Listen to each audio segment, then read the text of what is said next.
Muito bom dia, muito bom dia, muito bom dia. Hoje, segunda-feira, dia 18/1/2021. Já estamos caminhando para 2/3 do mês completados 2021. E já estamos rezando para terminar o 2021 urgentemente, porque o trem não tá bonito não. Meus queridos, o negócio é o seguinte, hoje é um dia de muita felicidade. Foi liberada e foi pela Anvisa as vacinas, então é uma notícia muito boa, inclusive para bolsas de valores, mas essa fofoca não fica por aí. Vamos começar pelo dólar e bolsas de valores e depois a gente cai nesse assunto do coronga. Vamos que vamos, gente. Na sexta-feira o dólar fechou com alta muito forte de 1,8%, 1,81%. Ele subiu a R$ 5,30. Graças a Deus ainda não é algo altíssimo, certo? Porque deu uma queda boa. E somente agora que subiu com força nessa sexta-feira. Mas vamos lá, porque a Bolsa de Valores do Brasil na semana passada ela ficou oscilando muito. Ela subiu muito, desceu muito, subiu muito, desceu muito. E não se fez a característica ainda da tendência. Você não consegue saber qual é a tendência da Bolsa de Valores. A Bolsa de Valores, a tendência é subida ou é descida? Eu ainda continuo apostando no murchamento um pouco da bexiga, porque ela está um pouco cheia demais para uma situação não tão agradável como deveria ser, tá ok? Os números dos balanços estão saindo, os números do balanços do governo estão saindo, os números dos crescimentos do país estão saindo. E normalmente isso reflete das empresas e viu-se que novembro não foi aquelas coisas. Vamos ver dezembro se não foi também aquelas coisas, para nós vermos qual vai ser a reação das bolsas de valores. Hoje o DAX está estável mais uma vez, mas abaixo dos 14 mil pontos que ele chegou. Ele agora está em 13.781 mil pontos, ou seja, em um valor aonde ele sempre esteve mais ou menos, tá? Diferente do Brasil. Quando o DAX estava com 13.400, agora está 13.700, né? Mas quando o DAX estava em 13.400, a Bolsa de Valores do Brasil estava em torno de 100 mil. Se está com 13.700, era para estar em torno de uns, 110 mil gritando, certo? Então, vamos vendo as cenas do próximo capítulo, que isso significa que a Bolsa brasileira descolou muito mais, ela se animou muito mais do que a alemã, por exemplo, certo? Que é uma das que mais ditam o mercado europeu, por exemplo. E está acontecendo algumas coisas lá na Europa que a gente tem que ficar ressabiado e atento, que nós vamos falar sobre Portugal, por exemplo, que é uma notinha que eu fiquei um pouco preocupado com os nossos irmãos e patrícios, né? Vamos lá, gente. Infomoney. Para analistas, choque prometido por Guedes não vai sair. A visão é que, no caso brasileiro, a pandemia não foi a única responsável pela mudança de rota na política econômica. Especialistas brasileiros divergem nas avaliações sobre os rumos do liberalismo no país. Pois é. Eu estou mais ou menos igual o Kassab, né? O Kassab gostava do liberalismo, agora ele não gosta muito mais. E eu também. Eu achava interessante o liberalismo, agora não acho tão interessante assim, não. Tudo muito liberado, dá força, sabe para quem? Para grandes empresários, para gente poderosa.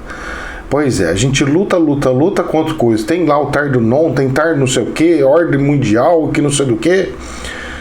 E a gente querendo liberalismo. Liberalismo dá força para quem? Para força quem tem dinheiro. Liberalismo dá força para quem tem dinheiro.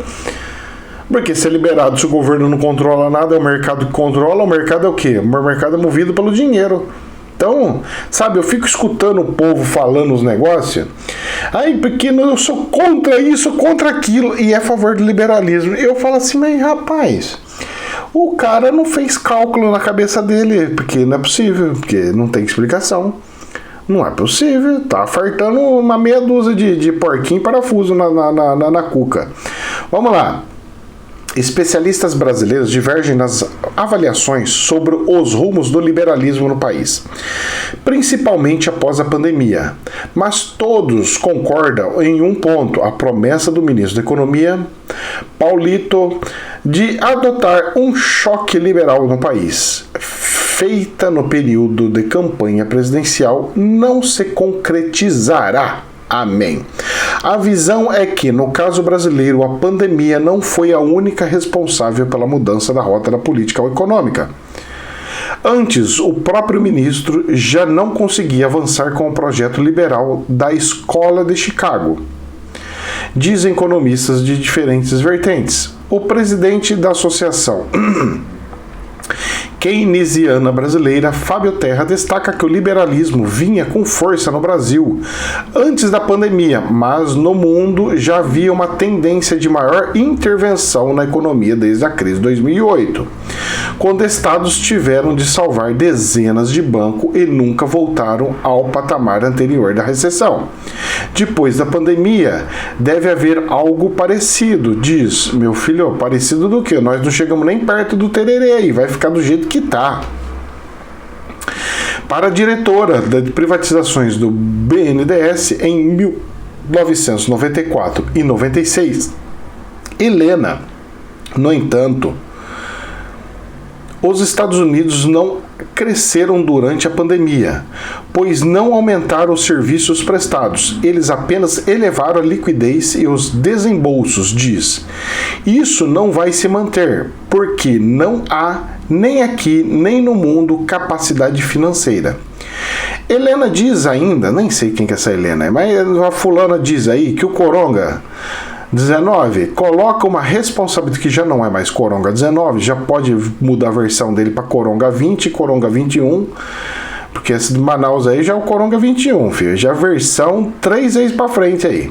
Coloca uma responsabilidade grande no liberalismo, para que haja maior justiça social. O liberalismo não é contra a atuação do Estado na área social. Faz parte da agenda liberal até pensar em renda mínima. Mas o Estado não pode ser capturado pelo corporativismo. O economista Eduardo se limita a dizer que não será possível que o gasto público continue avançando na mesma velocidade de 2020, mas destaca que o liberalismo tem mais de 250 anos e vem sobrevivendo às crises e guerras por ser capaz de dar respostas às questões.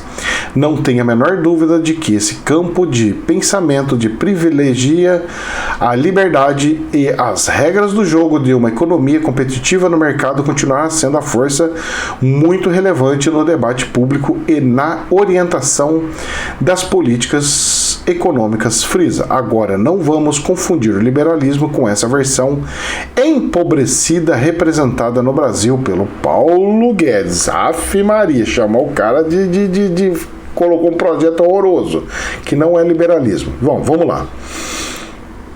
Primeiro é o seguinte, tudo tem um lado bom. O liberalismo tem coisas boas? Tem sim, senhor. Qual é a função, qual que é o lado bom dele? Deixar as empresas trabalhar do jeito que elas querem, ponto final. Ou seja, o liberalismo ele é fundamental dentro das empresas. Fora das empresas, o governo tem que controlar, sim senhor. O governo tem que controlar o quê? Ele tem que colocar metas como produção de energia elétrica, metas se as empresas querem assumir energia elétrica, água, coisas que são bases de vivência de um país, elas precisam ter base mínima. Porque o Brasil só conseguiu crescer e chegar onde está por causa da época dos militares lá atrásão, que saiu rasgando obras e obras e obras. Porque se não fosse isso, meus queridos, nós estávamos lascado. De branco, preto, amarelo, roxo, colorido, do jeito que for. Porque teve uma visão de, olha, vamos projetar o país para daqui 20, 30 anos. Se não fosse isso, a gente estava ferrado. Pois é. O liberalismo, ele não vai fazer projeção lá para frentão. Não. As empresas não fazem isso. Aí tudo que é gasto, tudo que é pesado, fazem com que o quê? O governo faz, e depois a hora que começar a usar bastante, que começar a se tornar viável financeiramente, eu vou e compro. Pô, aí também é duro, né? É igual questão de metrô. Ninguém quer fazer. Você pega e fala assim, olha, aqui na minha cidade aqui eu vou liberar para qualquer empresa que quiser fazer metrô. Alguém tá afim? Alguém quer? As empresas falam assim, não, Deus me livre, ué, Deus me livre, credo, eu não, hoje eu vou fazendo isso aqui. O governo que faz, o governo faz, começa o povo a andar, começa o povo a falar, opa, deixa eu ver os quantos que tá entrando. Ó, já tá entrando um dinheirinho bom, hein, agora já tá valendo a pena, vamos comprar com o dinheiro do próprio governo e a gente... é isso que faz, né? Então, esse liberalismo dessa forma, não, gente, o que é isso? Isso aí é uma safadeza, isso aí não tem nada de liberalismo.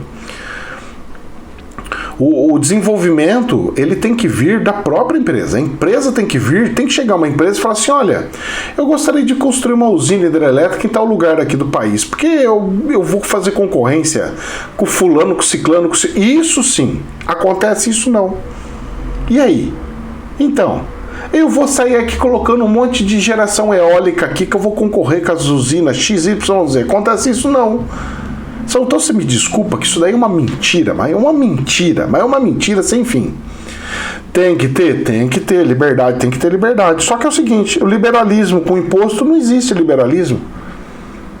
Se eu pego e falo assim para as empresas, se você vender isso, a taxa é essa, a taxa é aquela, você não pode andar com sua mercadoria nem para lá, nem para cá, porque se você não tiver o papel XY...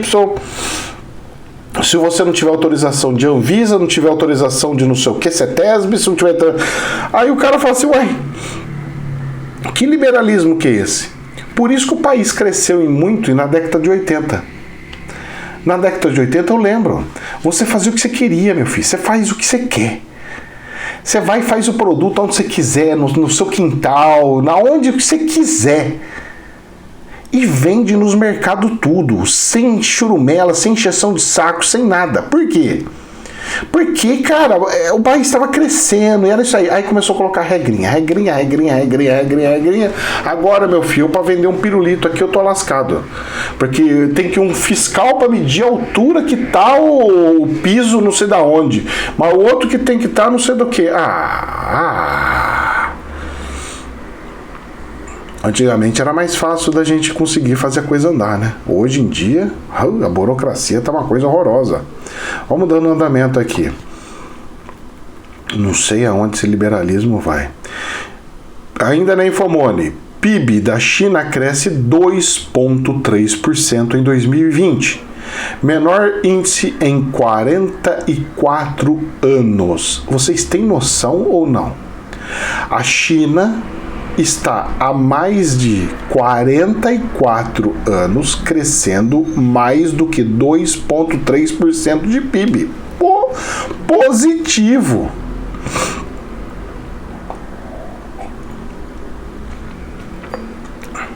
Que país no planeta cresceu mais de 2,3% durante os últimos 44 anos na história desse planeta? De PIB. Desconheço.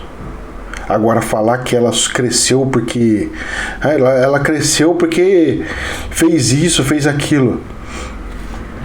Eles estão plantando 44 anos. Estão colhendo agora. O Brasil está plantando? Não. O Brasil está jogando semente. O Brasil não está plantando. Plantar é abrir um buraquinho no chão, colocar a sementinha no lugar certo, colocar na distância certa, colocar aguinha, colocar adubo, esperar crescer. Não, aqui no Brasil não. Aqui no Brasil o pessoal fala, aqui vai perder tempo aqui, pega um pouco de semente, joga ela, vai jogando, aleluia! Se chover, choveu. Se der, deu. Se nascer, nasceu. Nós temos que deixar Deus mandar nós, falar para onde que nós temos que ir. Não é assim que funciona não, hein? Tá aí, ó. Crescimento ordenado e com muita responsabilidade, assim, em sentido de seguir a meta e as coisas que eles têm que seguir. Ah, mas professor, eles estão desgramando tudo a natureza porque eles usam muito carvão. É, isso aí mesmo. E os americanos faziam o que antes? A Revolução Industrial Americana foi como? A da Europa foi como? Para eles ficarem ricos como eles ficaram, eles fizeram como? A Revolução Industrial. Queimando carvão para mais de quilômetro, devastando as nossas florestas inteirinhas. O Brasil inteiro era floresta. Só ficou um rabicho lá para cima. Não sei nem por que eles não cortaram o rabicho lá de cima e cortaram para a parte de baixo. Deve ser porque não conseguia arrancar de lá, porque era muito denso, muito. Você pisava e já afundava os pés lá para dentro. Porque não tem outra explicação. Uai. Vamos lá. Por outro lado, a produção industrial chinesa registrou avanço de 7,3%. Então vamos lá. O PIB da China cresceu 2,3%, mas a produção industrial cresceu 7,3%. O que abaixou lá então? Alguma coisa ficou negativa. Mas o que foi? Com certeza, serviços, né? Vamos dar uma olhada? A China foi uma das poucas economias no mundo que registraram um crescimento positivo em 2020, apesar da pandemia, com avanço de 2,3% do produto interno bruto. Ainda assim, esse é o menor resultado do país em 44 anos. A economia chinesa enfrentou uma situação grave, complexa, tanto no país quanto no exterior, principalmente devido às enormes consequências da epidemia do novo coronga. Reconheceu nesta segunda-feira, dia 18, hoje, em entrevista coletiva do Escritório Nacional de Estatística, BNS. O valor oficial do PIB foi superior às previsões dos analistas consultados pela agência de notícia, AFP, que pensavam que ia ser 2%. Então foi 0,3%, um pouquinho a mais.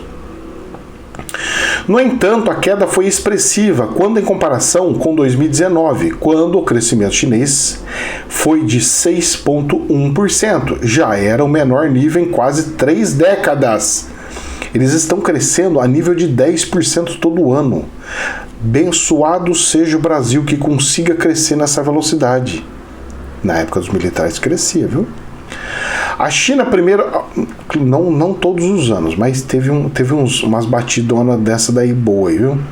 A China, primeiro país afetado pela pandemia do coronga, sofreu uma queda histórica no crescimento no primeiro trimestre de 2020, menos 6,8%, primeiro trimestre.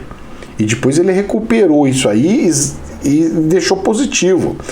Após as medidas de confinamentos que pesaram sobre a atividade econômica, a melhora progressiva das condições sanitárias fez com que o PIB se recuperasse.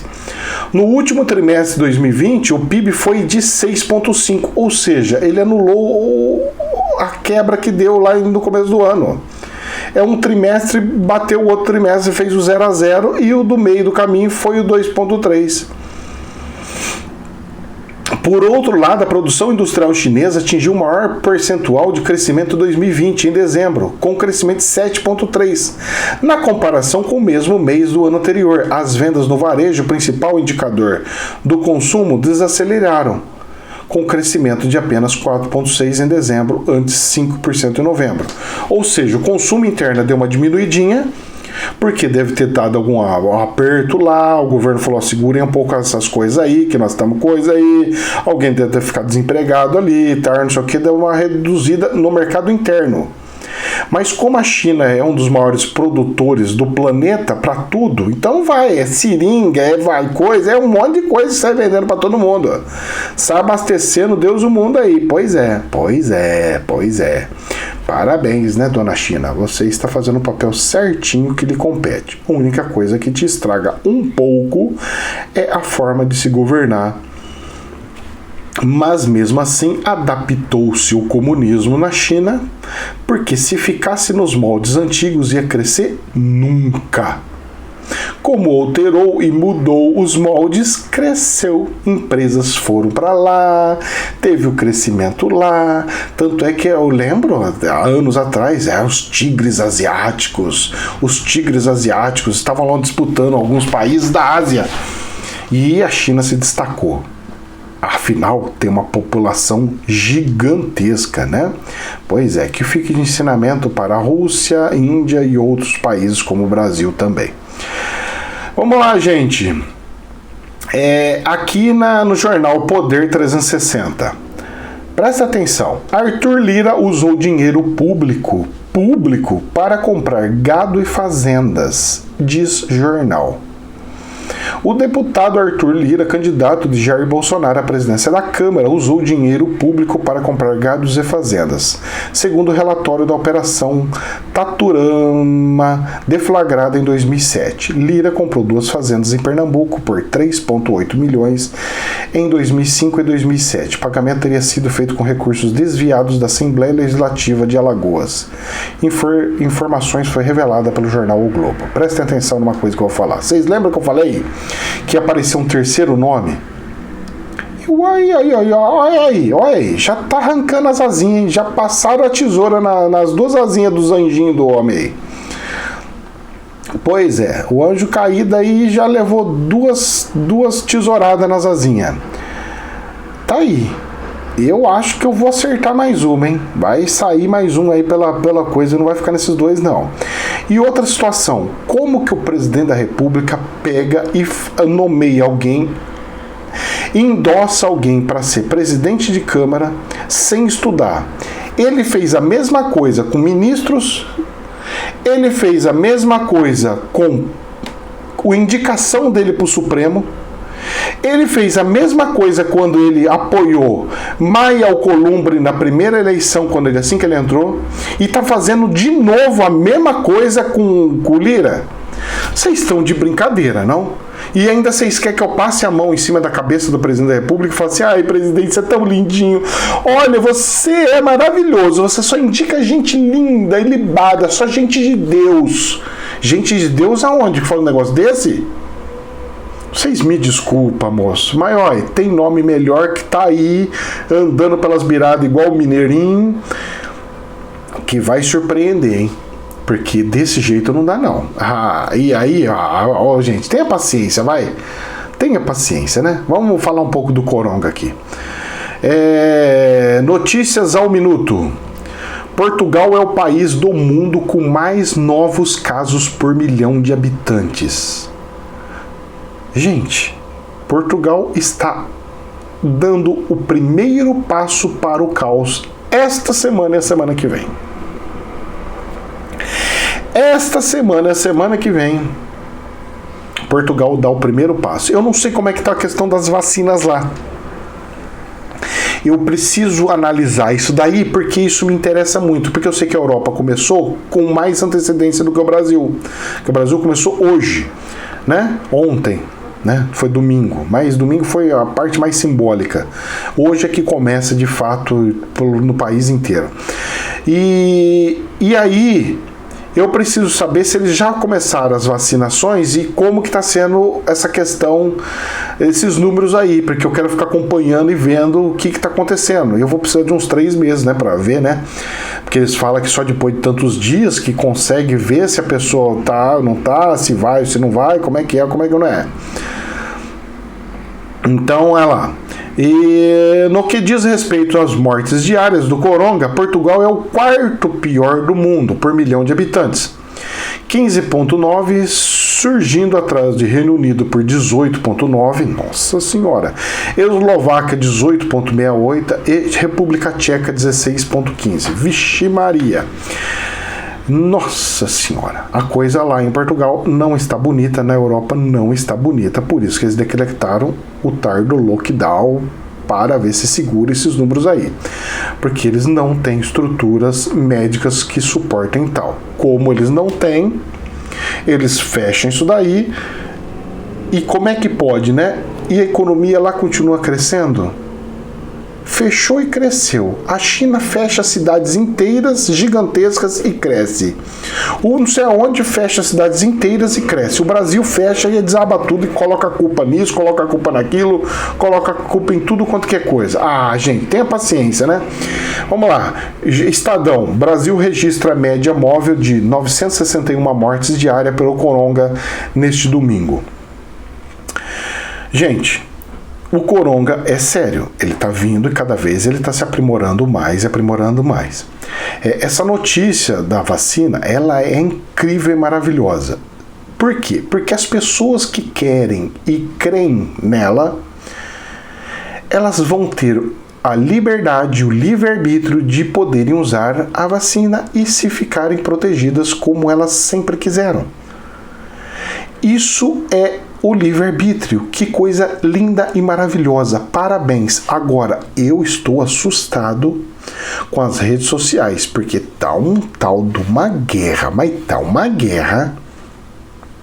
E eu só bisoiando, só observando, não porque quem comprou foi fulano, não porque é mentira, porque quem comprou foi o outro, não porque o outro perdeu, porque a vacina saiu e o outro ganhou, porque a vacina que não... Meu filho, ó, não existe esse negócio de perdeu, ganhou.